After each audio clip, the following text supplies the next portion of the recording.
Hello, friends. We're back again. Welcome to Fightful. It's May the 8th, 2025, Thursday night. And boy, oh boy, your TNA Impact post show is live. Plenty to talk about, plenty to enjoy, plenty to discuss, plenty to go over. You know who I am.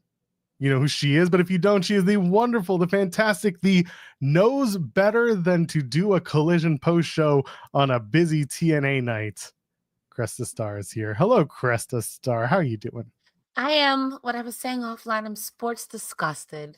That main event of TNA, while objectively beautiful, subjectively, I don't want to see that. Get that off my screen. Get that off my screen. Y'all did y'all big one, but also,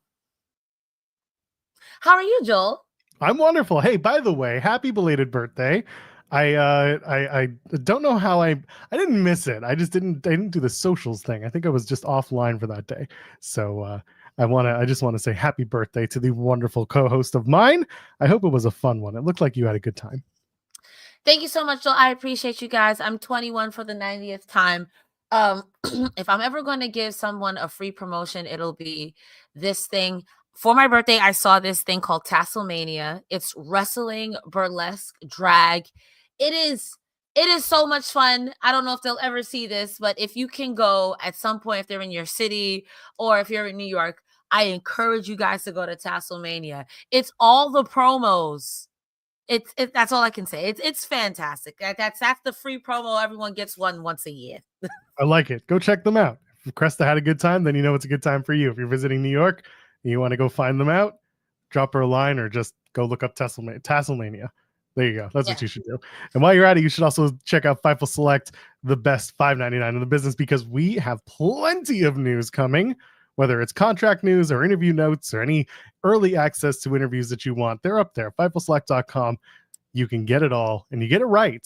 You don't just get the aggregation. You don't just get the maybe. No, you get it right. You get the words that you're supposed to read, not the editorialization. You don't get the other side of trying not to plagiarize.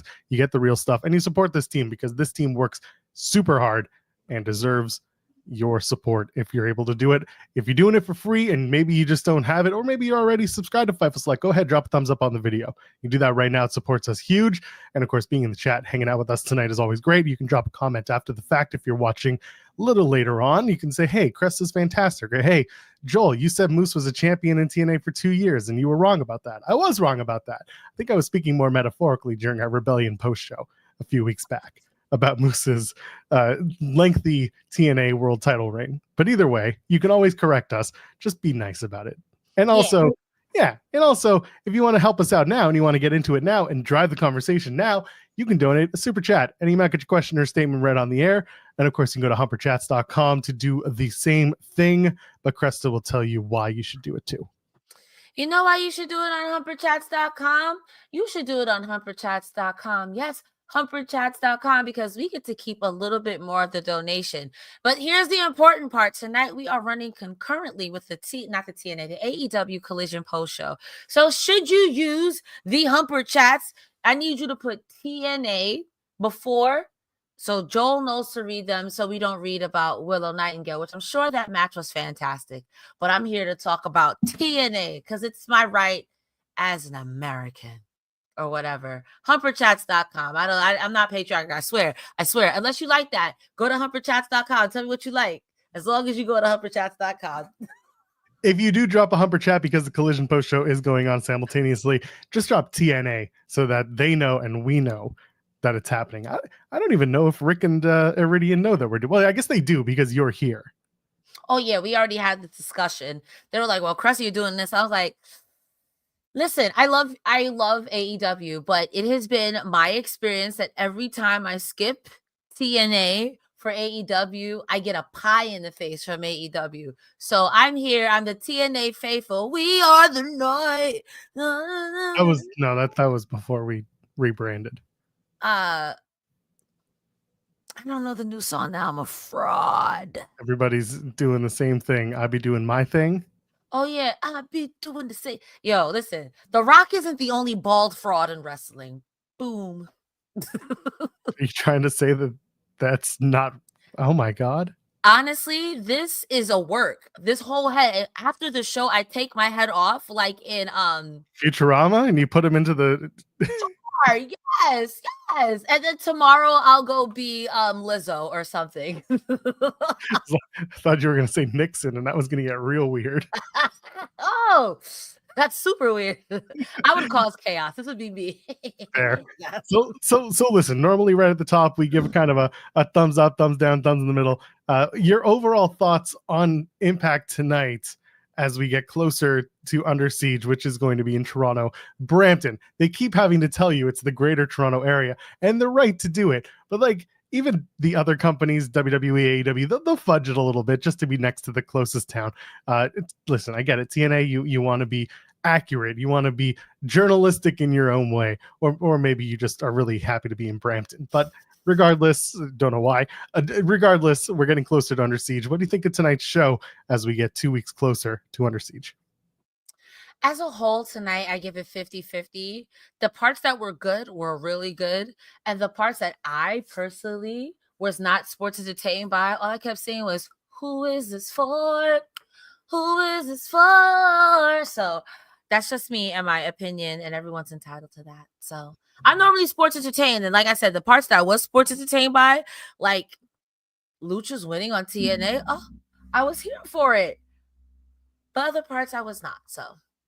Well, in true 50-50 fashion, yes, the Luchadors did win, but then they got their ass beat. So did they win? Did they really win? They didn't walk out. They didn't walk out victorious. So I agree. It was a 50-50 night. There was some great stuff. There was some not so great stuff. And there was some stuff in the middle. Under Siege, to me right now, is not looking like a blockbuster show. I get it. It's a plus show. It's not necessarily a huge event that they're putting on, but at the same time, like they have to fill a venue. And personally, I would have much preferred to have had this dog collar match as a main spectacle attraction for this show, especially when your world champion is working a tag match, and then your world champion isn't even defending the world championship in Toronto. Instead, you're having him go to Florida 2 days later to defend the title at NXT Battleground against Trick Williams. I understand that they're trying to kind of cross-pollinate and make it a story over the weekend, but I'm a little annoyed personally, like as a TNA cover guy. I'm a little annoyed at the fact that this dog collar match, as fun as it was for me, and I know we're going to talk about it in full as we get down to the show, but I would have thought that match could have been a standout championship match on a card that is otherwise not really hitting right now. But I guess to that answer, how long do you keep dragging out this Eric Young, Steve Maclin thing? Because I think an important beat was hit tonight on his promo. He was like, that for months you preach brotherhood.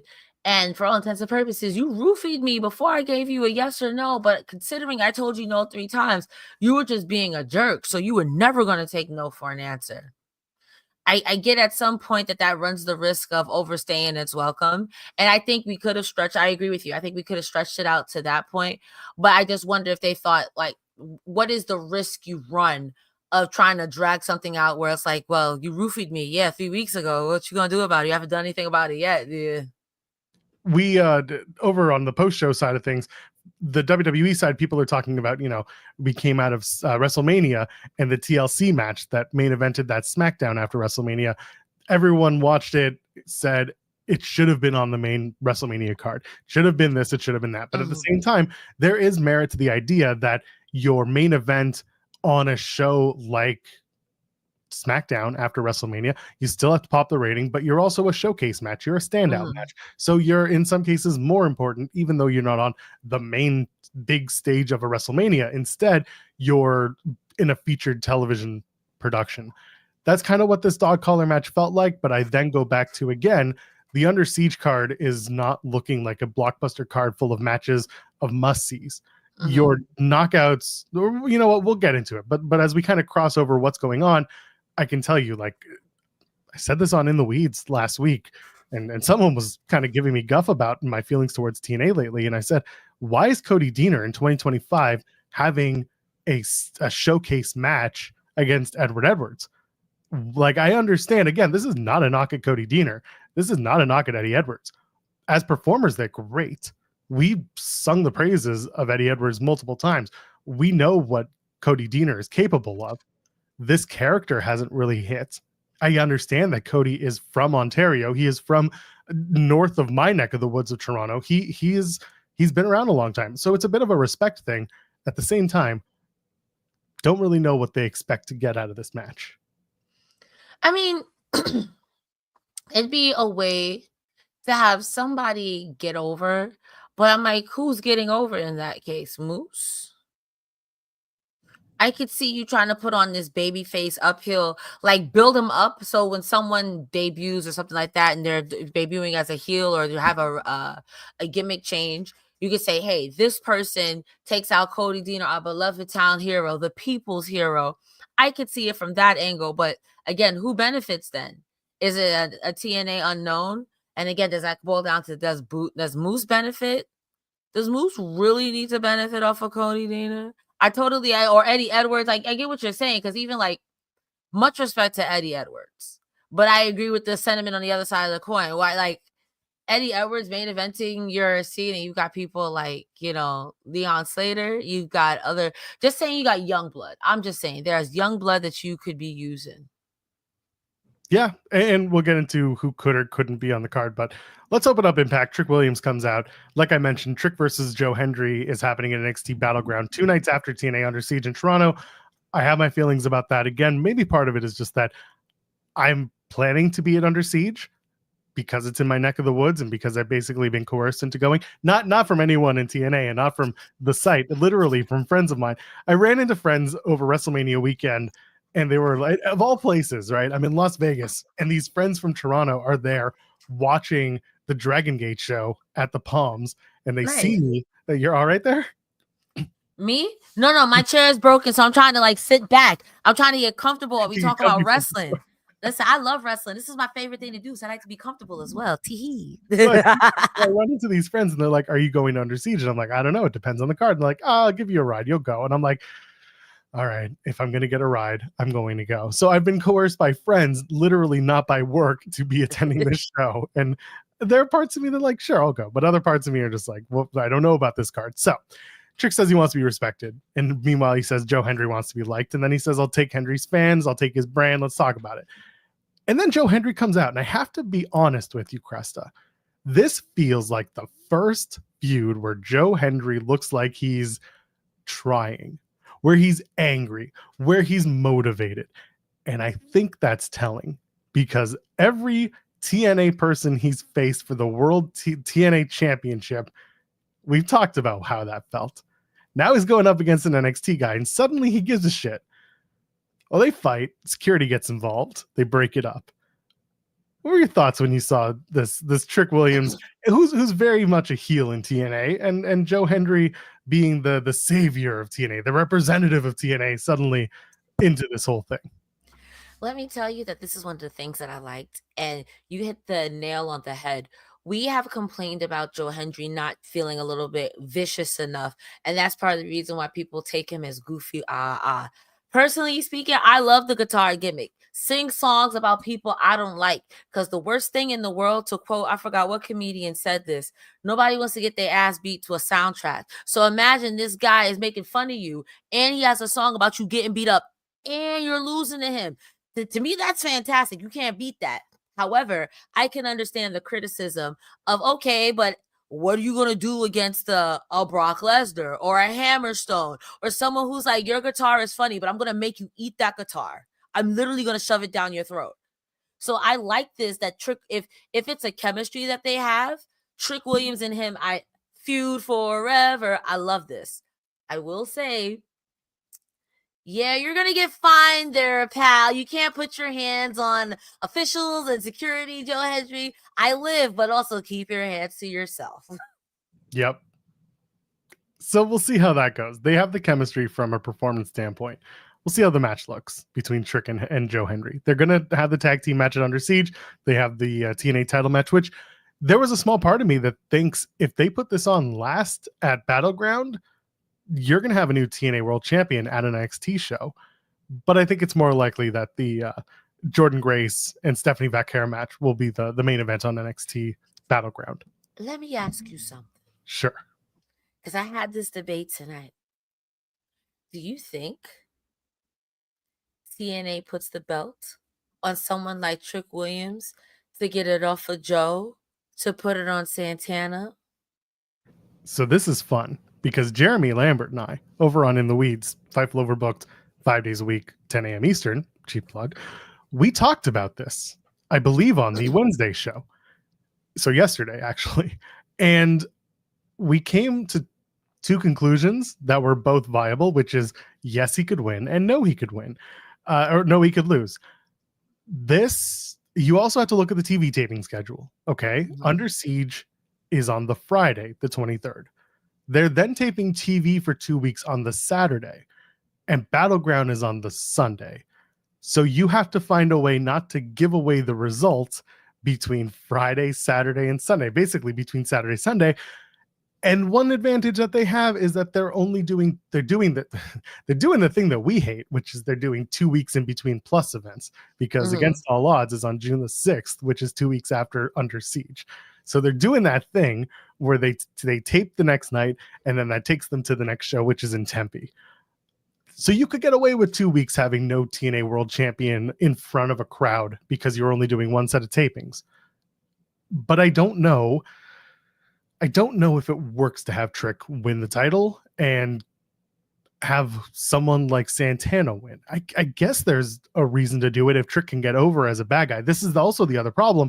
Over on NXT, Trick is not a bad guy. You still got Booker T, singing his theme, and you still got the crowd in Orlando singing Trick's praises, regardless of what he says. Trick has some heavy lifting to do if he wants to be heel. To do it in TNA, which you can't do because of everything I just mentioned about TV taping schedules, it wouldn't work. So they would have to find a way to get the heat on him from only backstage segments and never putting him over those 2 weeks in front of a crowd for at least for the beginning of his title reign. And then Against All Odds, he's got to really crank up the heat and be a bad guy and find a way to both be a bad guy in TNA and in NXT. It's tough. I say that I agree with you 100%, especially for WWE wrestlers. If the crowd has decided they like you, Becky Lynch is a firm, good example. I don't care. I'm cheering you. You can call me a stupid idiot that eats poop, and you know what we're going to do? We deserve it. Clap, clap. It is what it is, and I don't know. I'm not familiar with Trick's game like that to say he's good or bad or he's reached that level, but I can understand what you're saying, because I could see the idea of, well, everyone likes Joe Hendry. Why would you, Trick Williams, want to beat up Mr. Joe Hendry? Clap, clap. Why would you want that? But I could also see NXT fans like, fuck that guy. And Trick Williams is our guy. Hey, he's like, you are to the other guys. And I'm also thinking too, like, wasn't Kenny Omega TNA champion for a minute? I feel like that happened over the pandemic. It did. And he beat Rich Swann for the title. And then it became a whole thing with Christian Cage, and Christian won the title. And it was weird. Because that was the AEW TNA stuff, and AEW was trying to be the heel program on TNA, because you had Tony Khan doing the stand-up segments that people made fun of him for, but he was playing a character, and like I thought it was, I had my feelings towards it. I didn't really love, Tony trying to be bad guy. It was Mr. McMahon-esque, and I know we don't talk about Vince, we don't talk about Mr. McMahon, but it was kind of that character where wrestling promoter owner tries to be the bad guy because he's the big bad boss from the bigger company trying to heel on TNA.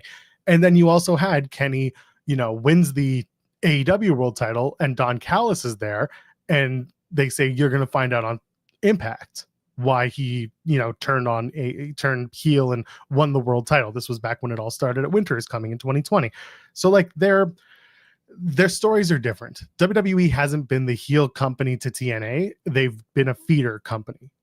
This would be the first time where they're trying to make WWE the bad guys to TNA and TNA the bad guys to WWE, and that doesn't really work. Someone in the chat mentioning, Trick turned a while back. He's been acting like a jerk, but he's still over. Trick's also not, he's being cool heel. And that doesn't always work with a traditional wrestling style crowd. or at least you have to know what that cool heel is supposed to be. So with Trick, he's just in this position where, yeah, he is cool. He's also always had this problem where when he's on the chase, he's great. But when he wins the title, they don't do shit with him.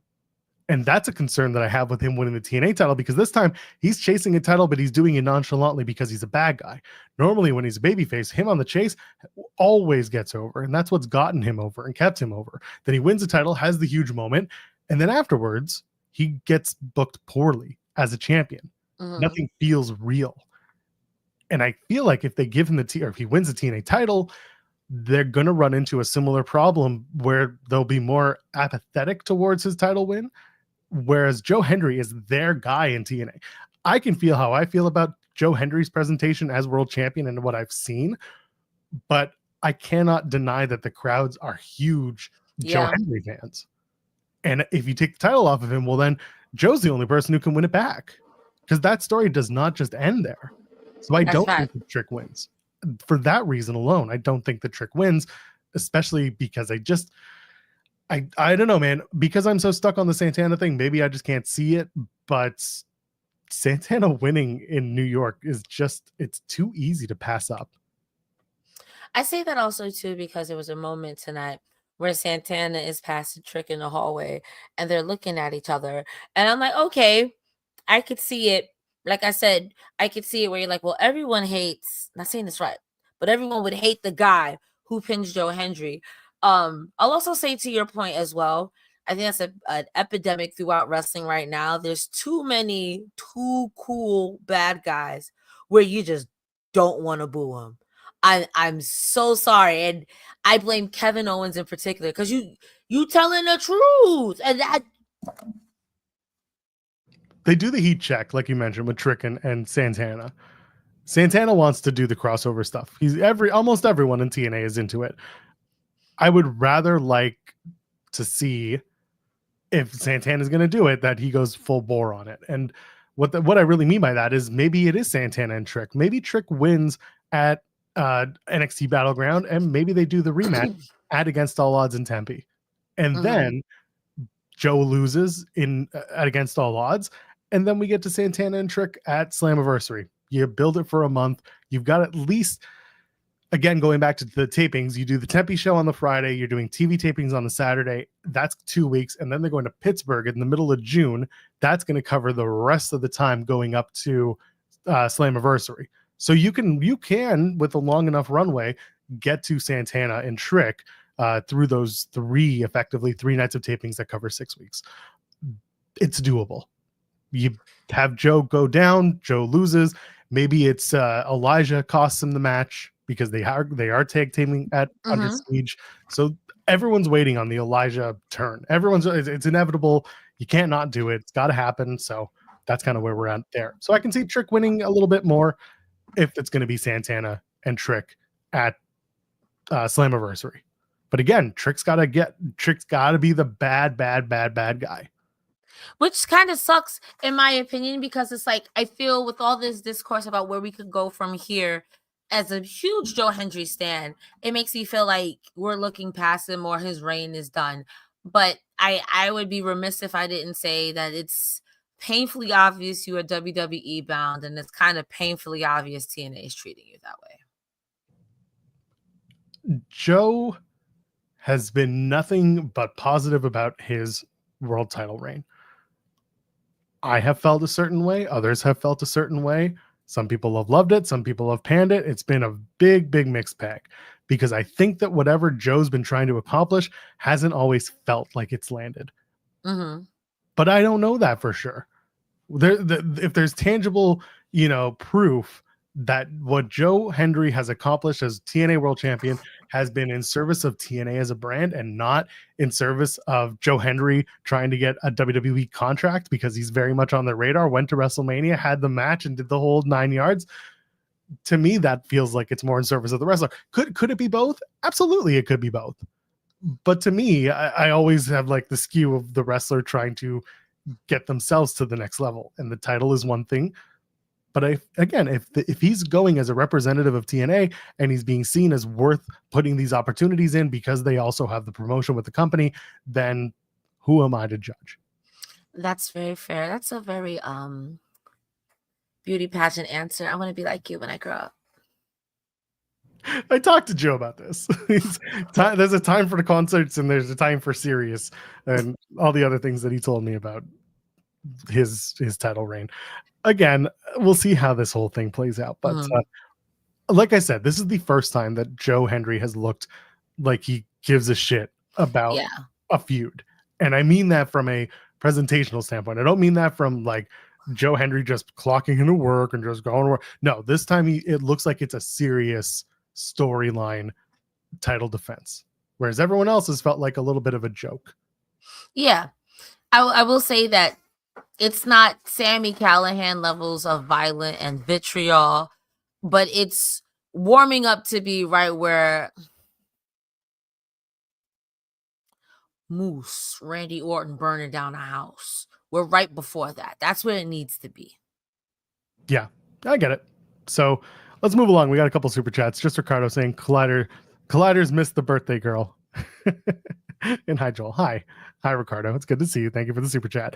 And I'll add to this. So Alex had sent a super chat. I know normally we would talk about this later when we get to the main event, but because we kind of broached the subject about why this dog collar match could have been in Toronto, Alex said, I agree. This EY Maclin beef is too long. Too many title matches for EY that he didn't really earn. Now, I will push back. The only title that has been on the line throughout this whole thing has been the International Championship. And Eric Young has only had 2 shots at it. And the first shot that he got, first of all, he was in the inaugural 3-way, him and AJ Francis and Maclin, where he won the title at Unbreakable. And that came with the caveat that the person who wasn't pinned in that match got the Rebellion title match. So that ended up being AJ Francis ate the pinfall, Maclin won, EY got the match. At Rebellion, you had the Northern Armory get involved, so they did this match as the blow-off. So it wasn't that Eric didn't deserve the championship matches that he got. It's just that they came in quick succession due to the stories that they told. That's why I felt a certain way, and that's why I would have actually push this International Championship dog collar match down the road, because it did feel like we did the Unbreakable, and then the next week was Rebellion, and then 2 weeks later we're back at it with another one. We could have spaced that out better. I know if I'm if I'm Steve Maclin, it's like, you know what? I love being right. Because I told y'all I don't mess with Northern Armory. They tried to kill me. And what did you try to do, Eric Young? Yeah, you tried to kill me twice. So. Exactly. Well, let's move along. Lei Ying Lee defeats Rosemary. Xia Brookside's on commentary. This all ends with Rosemary getting the brass knuckles. Xia Li stops her, grabs the knuckles, and then Lei Ying Lee hits Thunderstruck, pins Rosemary. The story of this was all Xia Brookside talking. It was a really weird night for Xia on commentary, because either she's not good at this commentary stuff or her character is unsure of whether or not she's about to turn heel. It's a very strange presentation. It was not my favorite. She helped Lei Ying Lee win, but she's still kind of siding with Rosemary while saying she's a bad person. It's very strange. I want your thoughts on that. So if we talk about 50-50, this is one of the things I didn't care for, but for a different reason.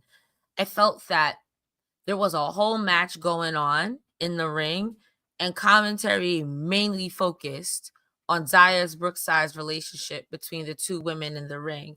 And even when Ray Walt would try to steer the conversation back to, hey, there's a whole thing going on in the ring, like you said, Xia would sound unsure, or Hannafin is trying to stir the pot. And it's like, we've talked about the match maybe 5 times. I've heard those girls scream in the ring, and I think there's a fine line between the balancing and, hey, I'm trying to learn to do it too. You get what I'm saying? But that was the only thing that I would say me.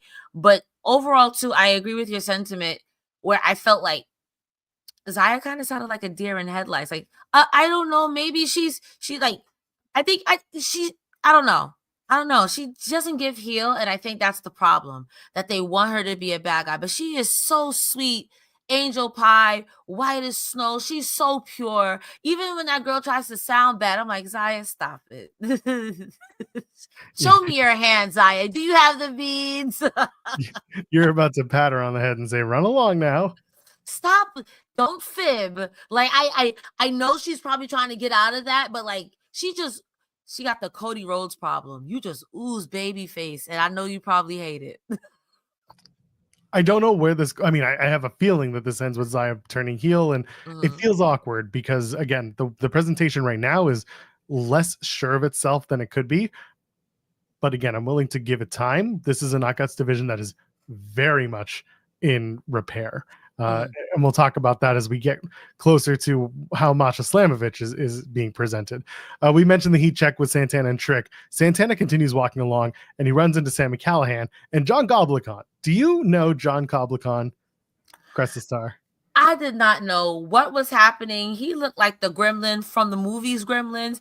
And I was like, you know what? This is TNA. There's also someone here named Shark Boy. So I'm sure he won a title at one point. He did not. He's not a wrestler. He is a podcast host of the show right now. He's a lead singer of a band called Necrogoblikon. Someone on the internet's going to time out. Yep.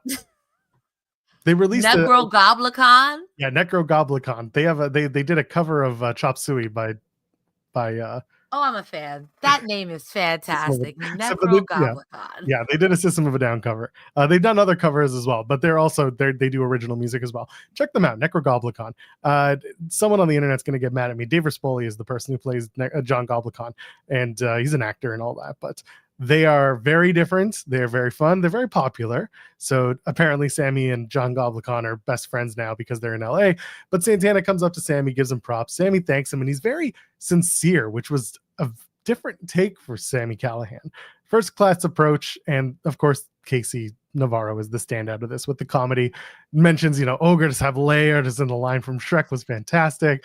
AJ Francis talks down Sami and Santana and then offers Sami a spot in first class. Sami declines. First class walks off. Casey's like, well, now's the point where you and I are going to sit here awkwardly and just watch, right?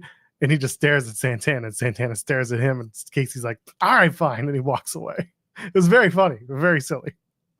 I am sports entertained by Casey Navarro, and I think being able to be as fluid as you are in the ring as he is, and jokes, bro, you gonna go far. You're gonna go far. Because that was jokes at the end. Also, happy belated birthday to AJ Francis. Finding out you're a Taurus makes me sick to my stomach. You were so excited. So excited. But also, AJ Francis versus Santana, to me, it's one of those things where it's like, we talk frequently about how people dislike AJ Francis. But like, you can't dislike this man. You cannot hate this man because once again, he's wrestling somebody in the main event scene. Therefore, he's in the main event. You can't get rid of him. You can't get rid of him. Like, I think it was either him or someone who compared him to The Miz. And he's like, y'all don't like me, but I do the same thing, not verbatim, but exactly what The Miz does. And y'all give him praise. Like, he's one of the greatest. They're like, yo, bro, kayfabe, you make me sick, bro. Like, you're always, how do you, like Frankie Kazarian, how do you always get away with this, bro? And you always sacrifice Casey Navarro first. Always. You know what's really sad? Finding out that AJ Francis and I are like a few years apart and that he's younger than I am. And so much more successful than me. And I'm sure as he's listening to this, and he says, and handsomer. And I just yell, screw you, AJ Francis. Screw you. That's me looking at these young whippersnappers in wrestling, and they're like, I work out 8 times a day. I'm like, I can barely get out of bed. I get out of bed 8 times a day. That's right. Speaking of ate that, the Elegance are giving Maggie Lee a makeover. We didn't talk about it last week because the live show was stupidly late for us on the East Coast. We were not going to do a 12 a.m. post show, especially that particular episode, because I didn't have much to say. I thought the best part of the entire live show, I don't know if you caught it, was the Elegance chanting Botox, Botox, Botox as they left the room last week. Honestly, I live for plastic surgery. I'm sorry. It's your body and it's interior decoration. So Botox, Botox. That shit got me so well. I was watching it the next morning and I was like, this is the high point of this show. That's saying lots. The Great Hands defeat the Aztec Warriors. The Luchadors won somehow. Post-match is really all that matters. Ali attacks both Octagon and Laredo, basically evening out the rule that, yeah, you can win, but you ain't going to leave. Trey Miguel makes a save, and all I can think of is, please, production, please, director, please, switcher, do not shoot the empty seats behind the talent.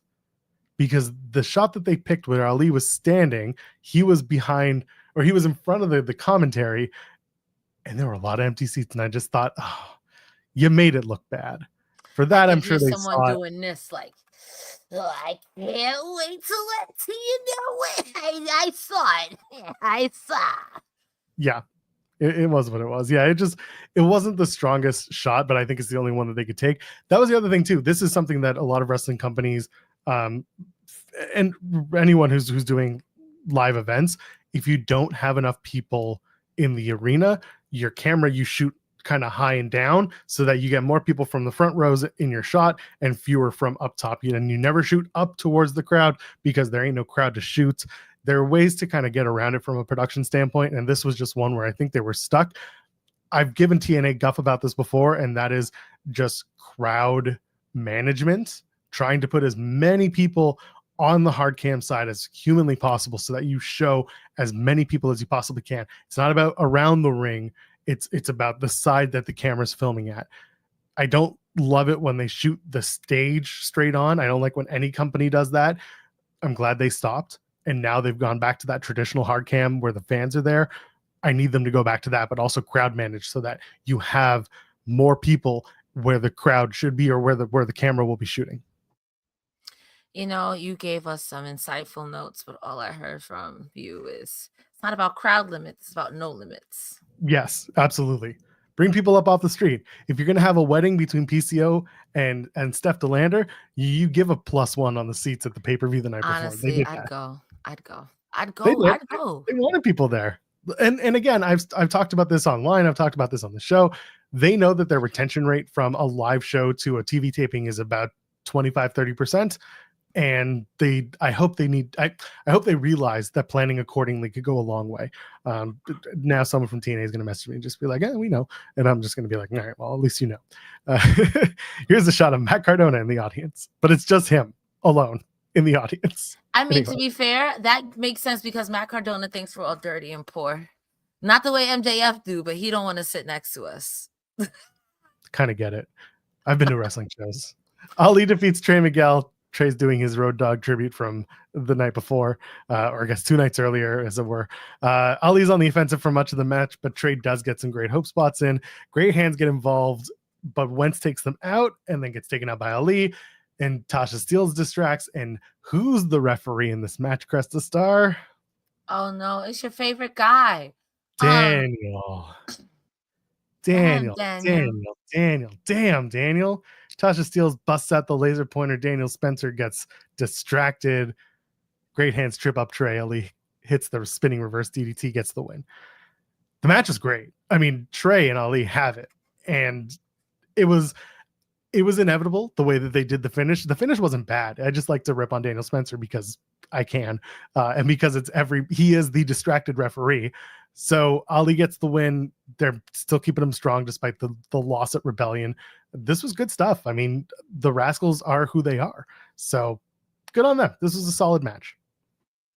Ali, you will forever be famous in my eyes and the wrestling god's eyes because the way that he went into this match, mad as hell. Like, I get it. I'd be mad too if I lost to Santana because I can't beat him up. I know I can't beat him up unless I super cheat. And he showed me that even when I super cheat, he can still beat me up. So I'm going to beat up the next guy.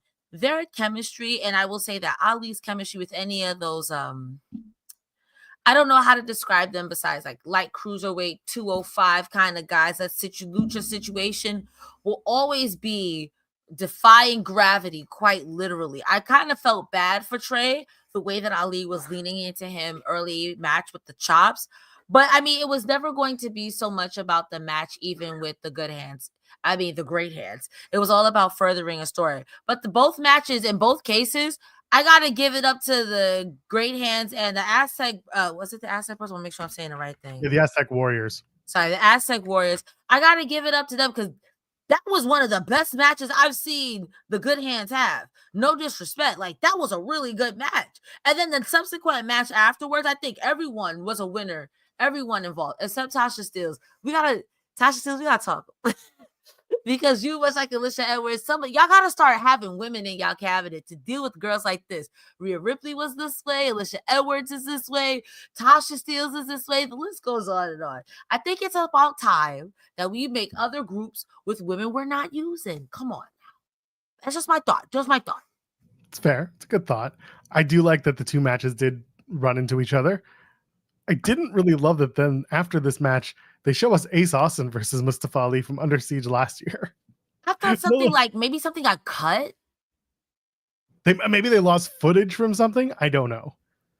It was a choice. It wasn't my choice, but it was something that to me was a little strange because the show had been moving. It had been rolling. And then all of a sudden it's like, here's this old match from last year. It's like, why are we doing this? But anyway, doesn't matter. They ran the Indy Hartwell promo. I don't want to get too far into it because she makes her debut in the ring next week. She wants to be the knockout, not just a knockout. And one thing that I really am glad TNA decided not to do was overplay the I love wrestling because of TNA. Because Indy has done this in WWE, saying, this was her dream and she wanted to make it to WWE. But also, you don't need to do I only love wrestling because I found this alternative. You can tell the story of I love wrestling and then tell it as TNA is giving me the opportunity, or I have the opportunity now in TNA to rekindle that love of wrestling, or to show that my love of wrestling has brought me here. I like that they didn't go into the TNA is the reason I'm here. I have to give it up to TNA's production staff because as of late, I want to say from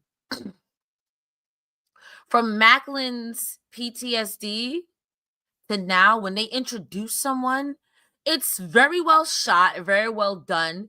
It's taken with such care. I popped when she said, I used to work at Toys R Us and I would use all my checks to buy all the TNA or the WWE or whatever paraphernalia I could. And then you see a picture of her in a lucha mask. I'm like, that's always going to get me to see someone living their dream. So I always have to give it up to the TNA production because when they do these video packages, it's very well shot. I know you be giving them grief on their live production, 95%. But I will say their video package is 100%. Yeah, exactly. And they do a good job with these packages. And they had a lot to work with when it comes to the Indy Hartwell stuff. The Hardies come out.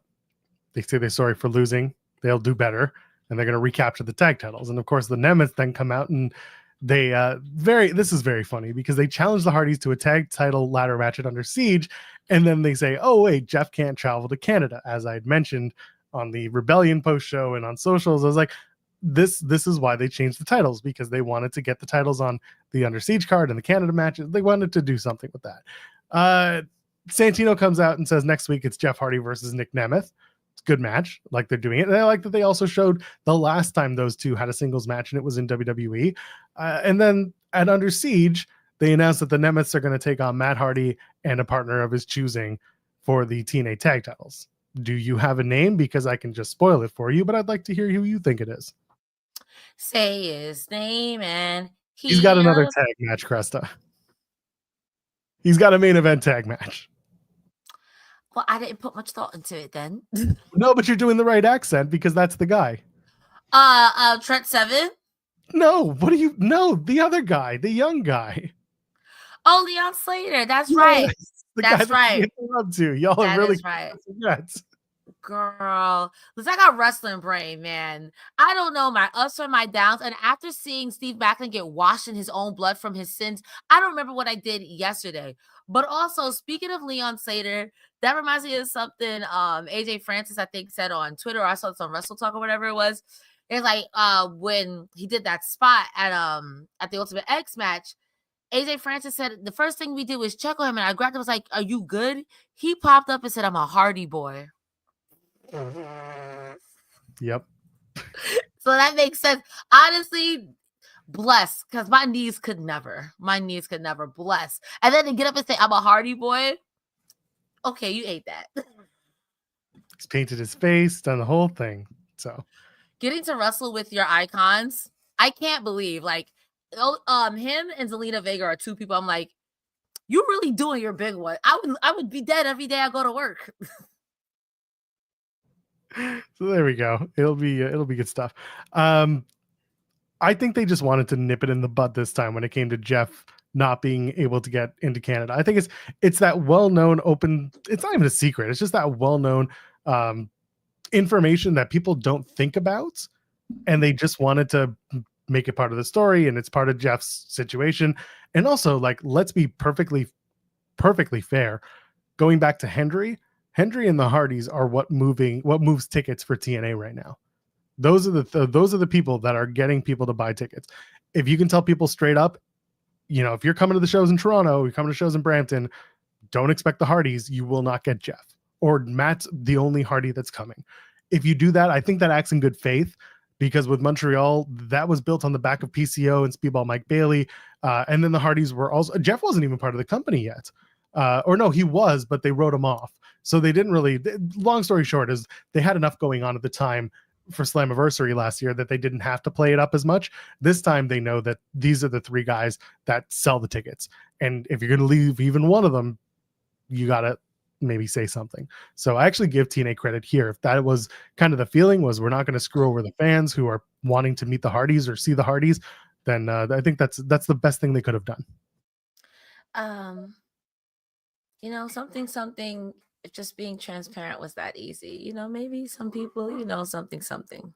Well, anyway, in our next segment, completely talking about transparency, Victoria Crawford and Robert Stone, they're backstage earlier, tears up the card, says management will be happy. They're like, oh, dog collar match, what's this? Then sends Vic Crawford to the ring. Victoria takes on Brittany Brooks. Those who don't know, Brittany Brooks is Chris Bay's girlfriend, and they put that over on commentary, so it's no one's talking out of school here. It's good to see Brittany Brooks. A quick match. Vic Crawford gets the win, and then post-match, this is so frigging awkward. She starts to speak. I don't know what she got out of her mouth because it wasn't much. And then Masha comes out. Masha takes down Vic.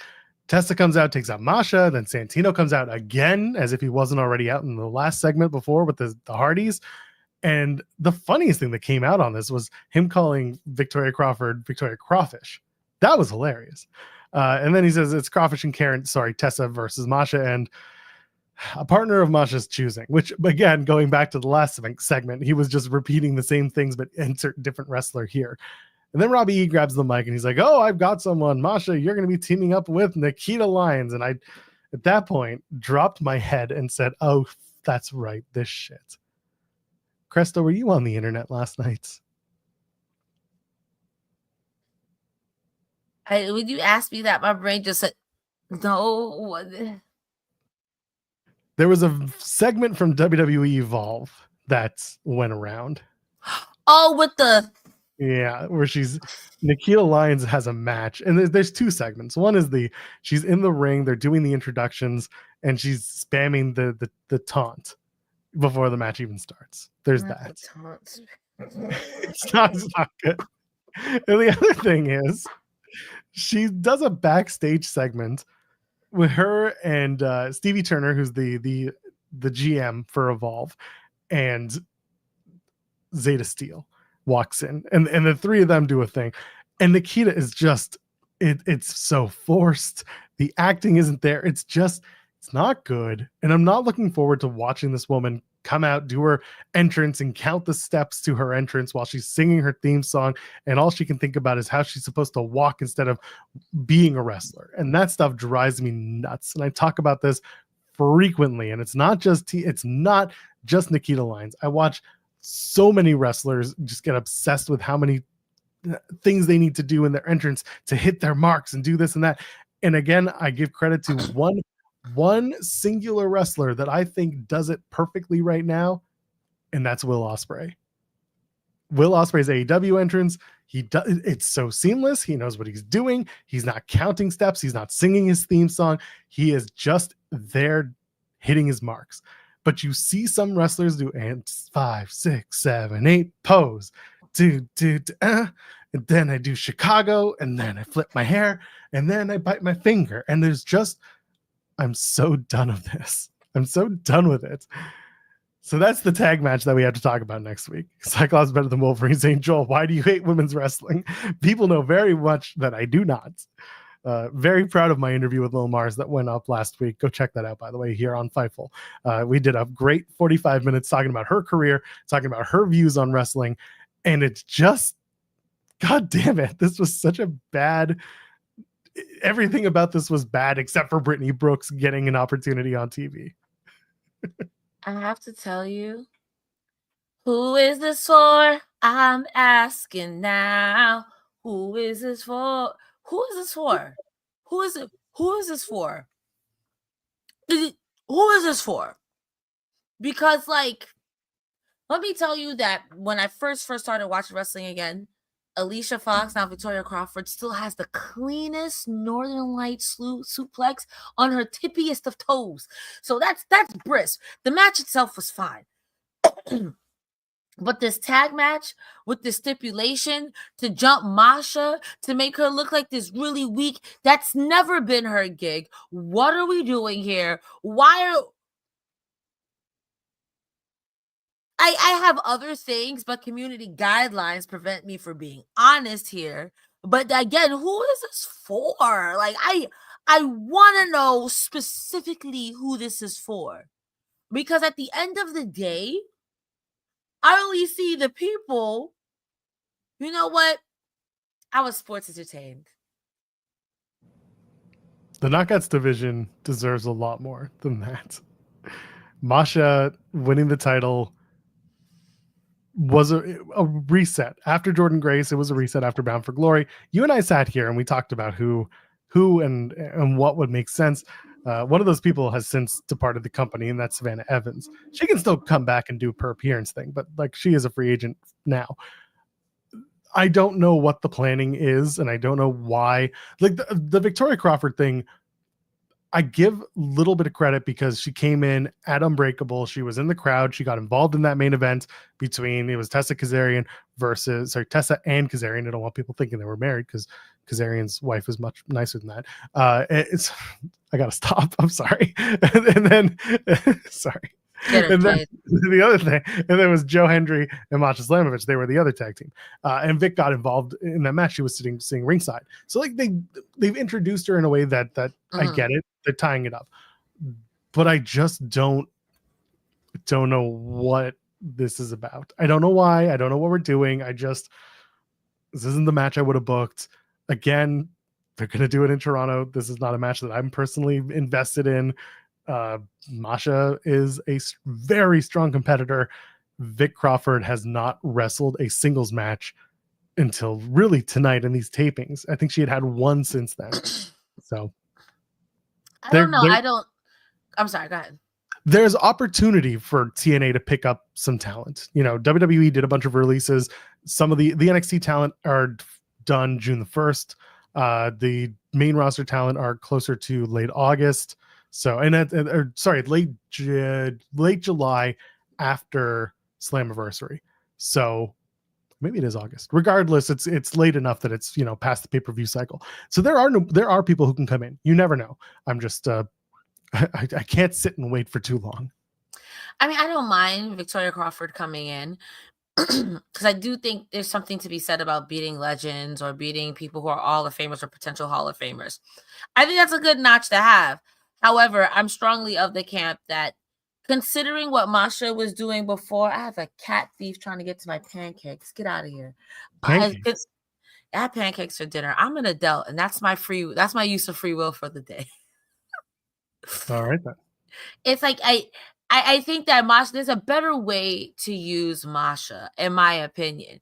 Even if it is, it's just not for me. There's no nice way to say that this is just not for me. And there are plenty of people who I think shouldn't be involved in this, and we should let two people just fight. And it's not Masha or Victoria Crawford. Yes.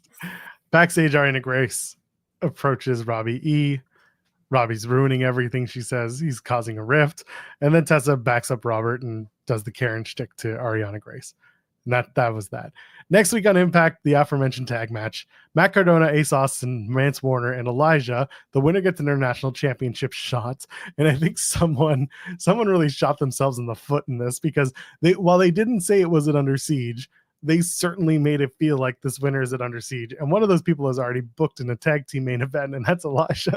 So I had a good laugh about that. You can always turn it on as like whoever's doing the commentary. Hannafin can easily be like, oh, and if Elijah wins, then he gets the title shot at another, like at a later date. Like you can clean it up. Yeah. This is one of those in the moment you're just like, wait, but when's the title shot?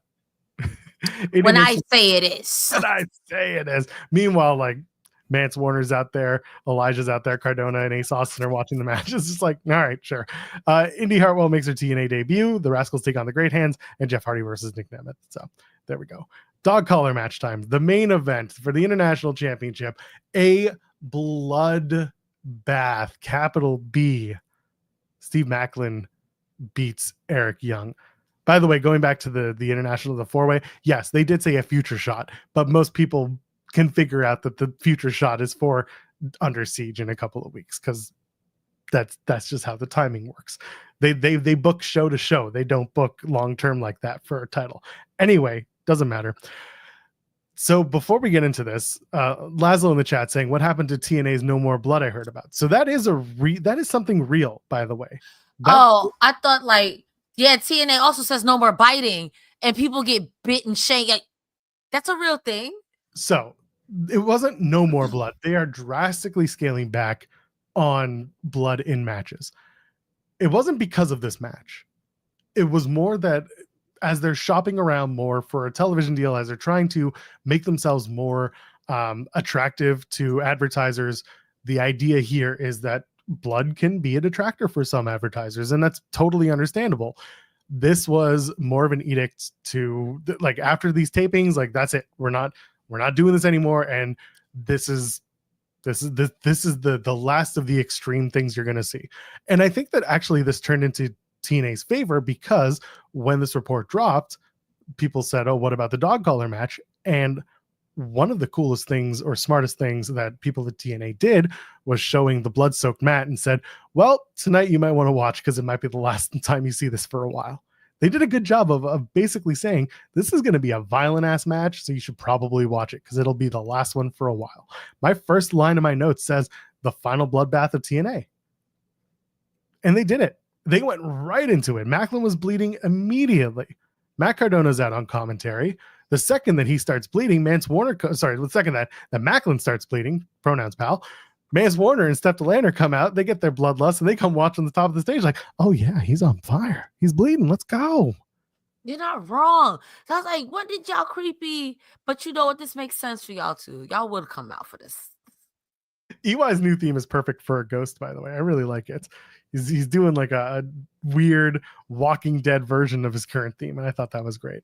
Cresta, I need to get the silly out of the way before we get real serious about this match. When two people don a large black collar that has a silver accent on the front, and they're wearing tiny black trunks and tiny black boots, it's like the weirdest BDSM Chippendales outfit you can think of, right? Yeah, I think my immediate thought was a stripper. Good. I'm glad we had this chat. I'm glad we're both on the same page. Maclin is basically having to deal with Northern Armory throughout the entire match. Lope takes out the entire Northern Armory. Cardona's disgusted by all the blood, which rules. They do a nasty bump into the top rope, and that's going into the first break, which it was such an innocuous move. It was just Maclin getting launched into the first rope, and he just launches his neck onto it. There's some really good stuff here. It was just a solid match. Sinner and Snake get caught in the crosshairs. EY hits pile driver, near fall, gets up. So he goes up top. Maclin yanks him down, as EY did to Maclin earlier in the match. Maclin hits KA, gets a pinfall win, and he's bleeding. The entirety of the match, Maclin is bleeding to the point where it looked like he couldn't even see anything while he was doing that final stretch of sequences to get to the finish. It was gnarly, Cresta. If this is a match that you can stomach, which clearly you can't, judging by the look on your face, go watch it. Very well done stuff. Go ahead. I was live tweeting about my displeasure. You want to see my notes just for y'all, so you know it's real. My notes just say, TNA, you pissing me off, okay? Because that's how I felt. You were pissing me off tonight, TNA. Okay. I said this offline. I said this at the top of the show, and I'll say it again. Objectively speaking, this was a phenomenal match. Man, Eric Young and Steve Maclin really did their big one. These two uncles got some chemistry. Subjectively speaking, this was gross. I was sports disgusted. I couldn't even... I'm soft. So this is just me. Just me, Oos. Nobody else. But like every time I would turn, the ring got browner. It looked like mud by the end of the match. Maclin was going into something, and then when I look back, Eric Young was going into something. Yo, Steve Maclin, you are a gangster. You are a G. I see blood squirt out of your head, down off your chest, out of your head, down off your torso, bro. Like, yo. Subjectively speaking, this was gross. I was sports disgusted. Objectively speaking, this was everything it needed to be. You invaded my camp twice. You roofied me. I told you no. You tried to kill me with the dudes who tried to kill me.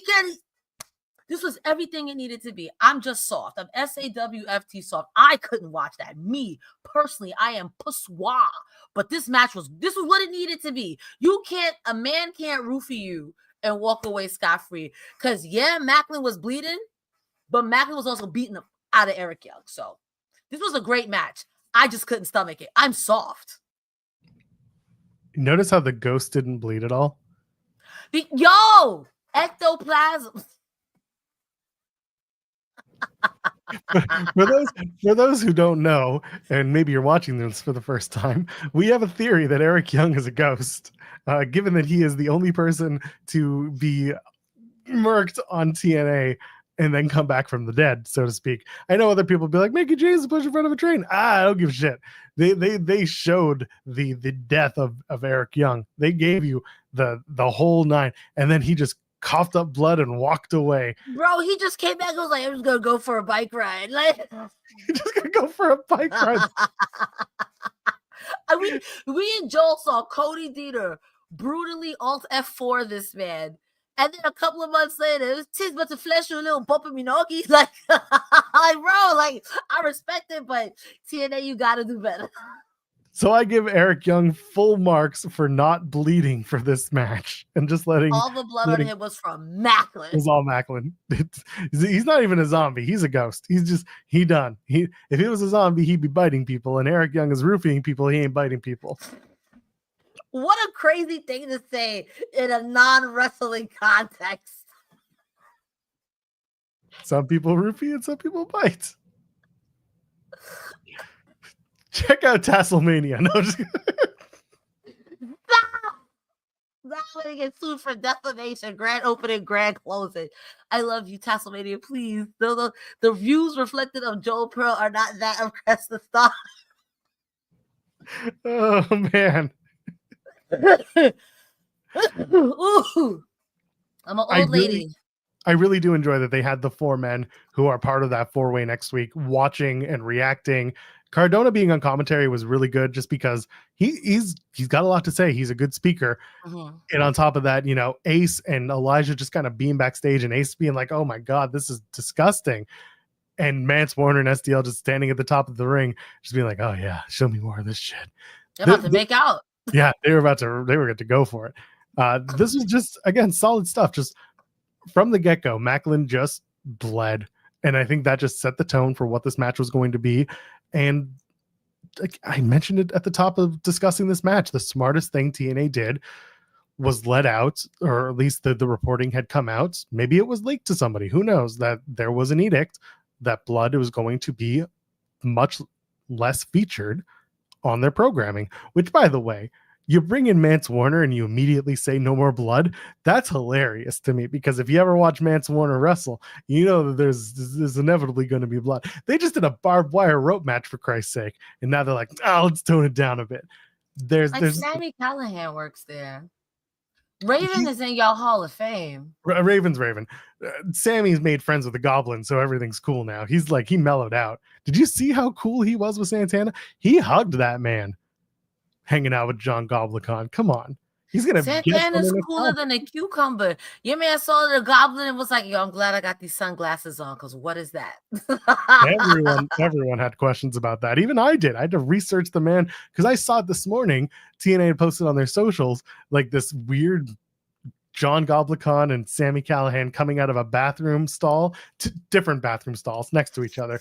And one was wearing one guy's shirt and the other one was wearing the other guy's shirt. And they're like, we're just becoming best friends. And they hugged and it was a whole thing. And I was like, it's way too early for this shit. What are we watching here? But anyway, John Goblikon has kind of mellowed everyone out.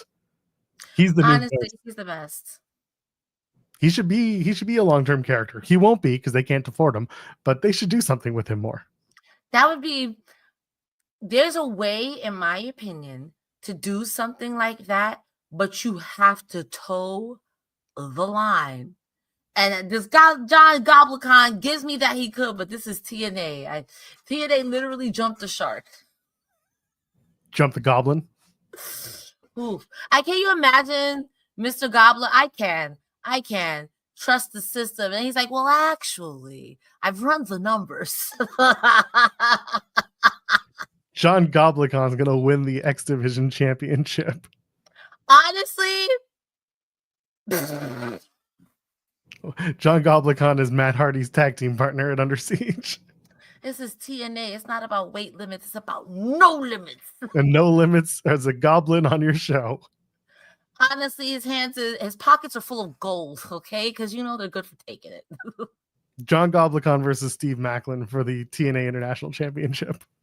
And once John Goblikon wins, it'll be him versus Shark Boy. It'll win and take off.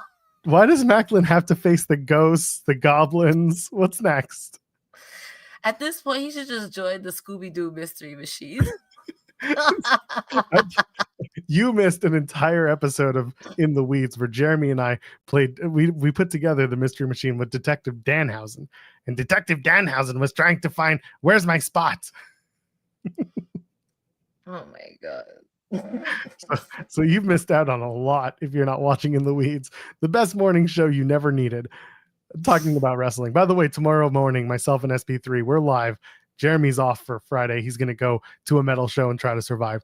But SP3 and I are going to be live. We're going to be talking about TNA. We're going to talk about AEW, Collision, talk about a whole slew of other stuff. Plenty going on. Let's wrap this up. Cresta, what you got going on? Guys, you are fantastic. Thank you so much for tuning in to this show, or whether you tune into the AEW Collision post show. You're fantastic. My name is Cresta Starr. You can find me on all forms of social media, CRESTASTARR, except for over on X or Twitter, where it's Cresta the Star, like Megan the Stallion, because I am the best. I'm on Blue Sky, Instagram, TikTok, and YouTube. And I hope to see you soon. You guys are fantastic. Hope you find $20 on the floor, and your butt looks nice. Joel, where can the people find you? Well, after my butt gets complimented, it can find me on In the Weeds. Like I said, 10 a.m. every morning over on Fightful Overbooked. Cresta and I are here every Thursday. Well, most Thursdays when we feel like it. No, we come to work. Sean was like, you want to do the show this week? I was like, yes, because we missed it last week because there was no way in hell we were doing a midnight show. This one was better. We're back, baby. Plenty to talk about as we get closer to Under Siege. But we're here Thursdays after TNA. And of course, just go find us on the socials. You know who I am. You know who she is. We'll see you in the next one, ladies and gentlemen. Friends beyond the binary. We'll see you in the next one. That's right. Cheers.